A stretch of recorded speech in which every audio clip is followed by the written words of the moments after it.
Hey dancers, welcome back to our channel. I'm Julie and I'm the owner and one of the ballet instructors here at Broche Ballet, a ballet school for adults in Denver, Colorado.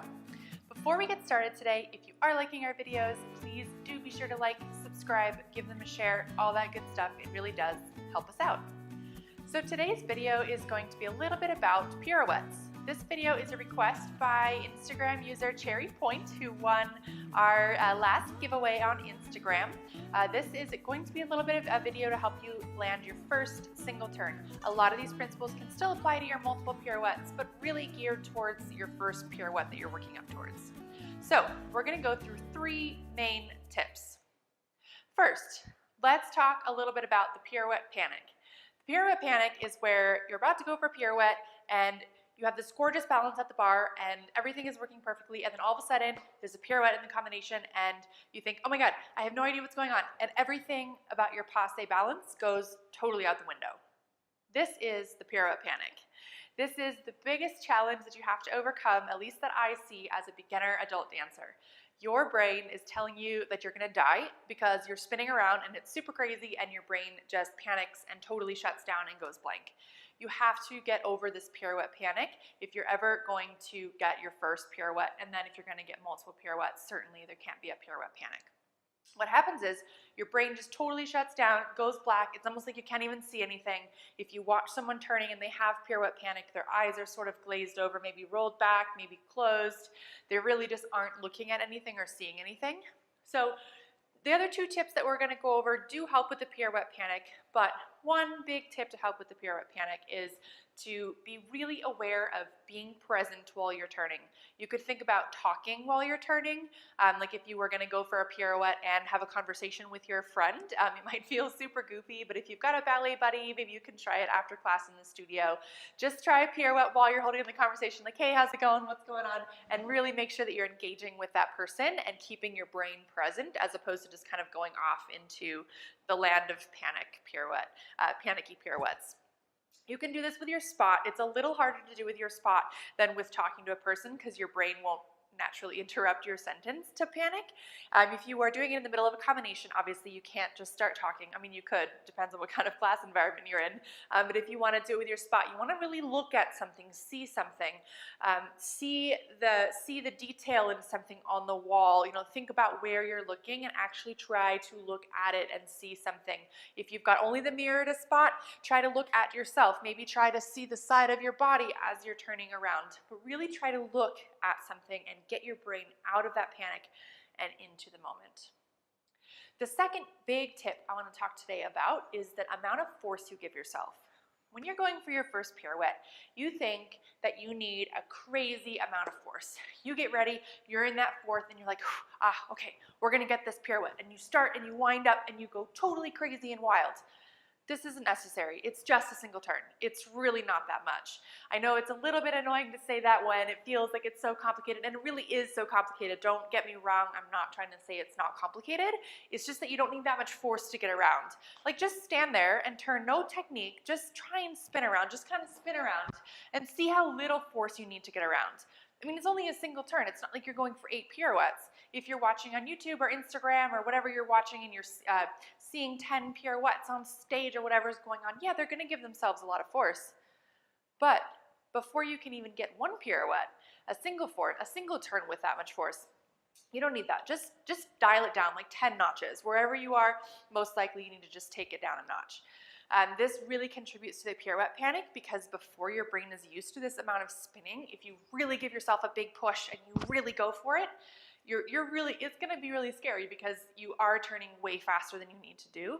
So calm it down. Don't stress about that pirouette. Don't let the pirouette panic get involved, and don't push yourself too fast trying to get around that turn.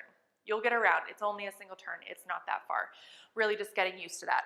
So one thing you can do to practice that, trying with your hands on your hips. So if you are here and you're really unnecessarily using a big wind up, if you're flinging your arms around, anything crazy like that, just put your hands on your hips and really feel the amount of force just turning here with your legs. Feel your legs, feel your core tight, move all in one piece, and really get started with that pirouette from one solid piece, not from all this mechanics with the arm, which can really throw you off when you're starting to learn. The last third big tip that I want to talk with you about today is your preparation. So let's say you're in a combination and there's like 10 waltzes and a soutenu and you're totally confused and you don't even know if you're going the right way, and then all of a sudden a pirouette comes up. What are you going to do? Probably you're going to cheat the preparation. You're going to do tombe pas de bourrée, fourth pirouette, go, and it's going to be crazy and wild, and of course it's not going to work. You didn't set yourself up for success. So wherever you are in the music, throw it all away, whatever. You missed the waltzes, I don't care. It's time for the pirouette. Get it all out of your head. Use that preparation for a couple of things. First of all, you're going to use it to really center yourself. Get your mind into this pirouette. Forget all the stuff that just happened in the combination, or if you just fell out of a pirouette, whatever, leave it alone. You can't do anything about it. Focus on this pirouette that you're about to do. Use that fourth to get your brain, or fifth, or wherever you're prepping from, to get your brain really, really into the game. Get your head in that game. You have to. Otherwise, the pirouette's not going to work. The second big thing you're going to do with that prep is make it a perfect fourth. What do I mean by that? Well, first of all, you're going to make sure, I'm going to turn to the side, you're going to make sure that your weight is not sitting back over this back leg. This is where we're going to want to turn, because we feel like, well, a lot of dancers feel like if you're going to push from that back leg, you want your weight over it. Not true.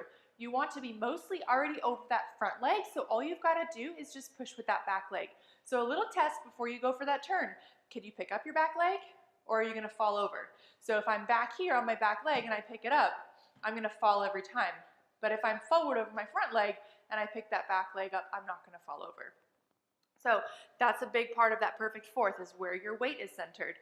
At the bar in your please, you're not always going to be as far forward as in your preparation here, but you always, when you're going to go for a pirouette, prep over the foot that you're going to turn on to give yourself a fighting shot of getting up to that releve. Second big thing you're thinking about in your fourth is that front leg turnout. So what a lot of dancers will do is, as we're getting ready to turn, this heel down here will slip and then we'll climb up to the passe. That's not going to work out. Not going to work.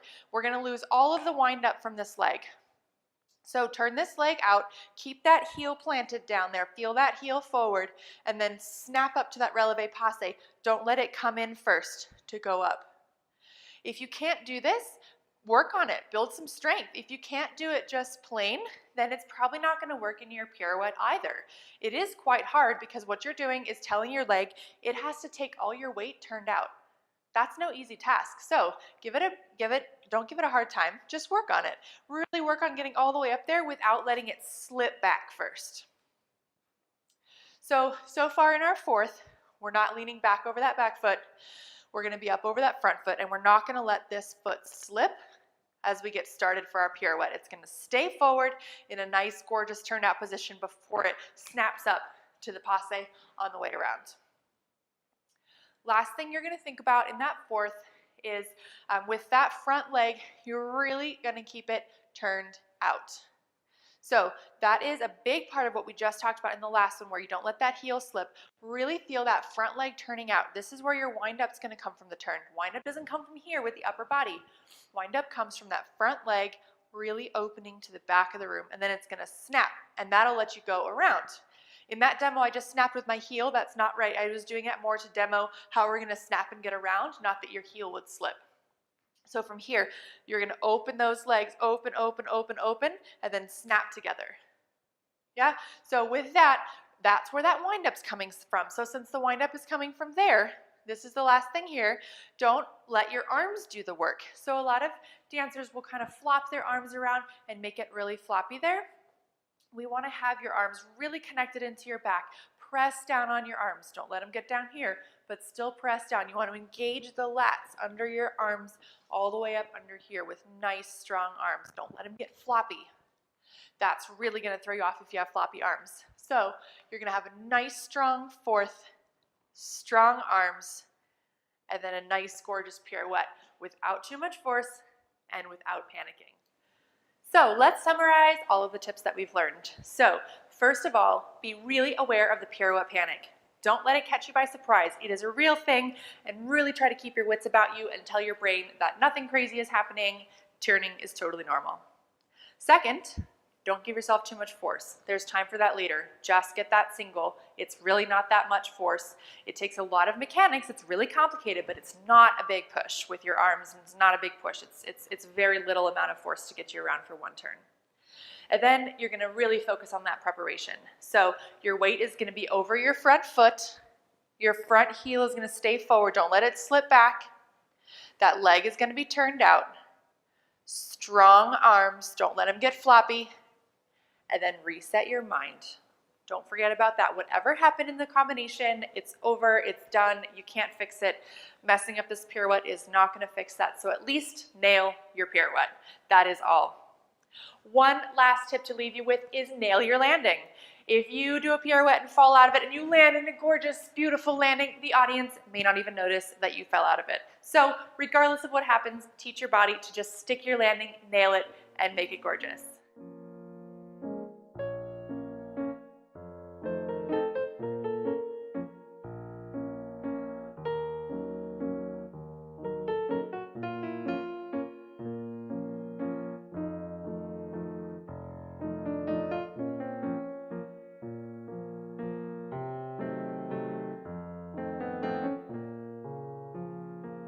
All right, dancers, I hope that helped you learn a little bit more about your pirouettes and help you get a little bit closer to your single turns.